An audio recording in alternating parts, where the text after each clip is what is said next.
ஒரு பெரிய மிக்சிங் பவுலில் 1/2 டம்ளர் வெள்ளை ரவை எடுத்துக்கலாம். 1/2 டம்ளர் மைதா, 1/2 டம்ளர் பச்சரிசி மாவு.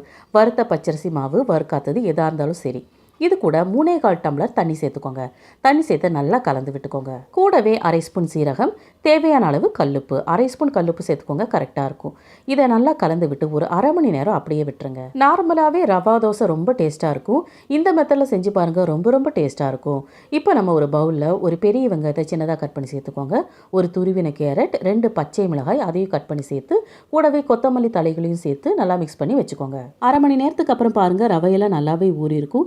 இந்த மாவு வந்து தண்ணி மாதிரி தான் இருக்கும். ஸ்டவ் ஹை ஃப்ளேம்லேயே வச்சுக்கோங்க. தோசைக்கல் நல்லா சூடானதுக்கப்புறம் இந்த மாதிரி ஒவ்வொரு கரண்டியை எடுத்து இதே போல் நல்லா ஸ்ப்ரெட் பண்ணி விட்டுக்கோங்க. இதுக்கு மேலே நம்ம கலந்து விட்டதையும் மேலே தூவி விட்டு கொஞ்சமாக எண்ணெயை சேர்த்துக்கோங்க. நல்லா மொறு ஆனதுக்கப்புறம் தோசைக்கல்லிருந்து எடுத்துக்கோங்க. இந்த தோசைக்கு தேங்காய் சட்னி, தக்காளி சட்னி, கார சட்னி இதெல்லாம் அட்டகாசமான காம்பினேஷனாக இருக்கும். கண்டிப்பாக ட்ரை பண்ணி பாருங்கள். தேங்க்யூ.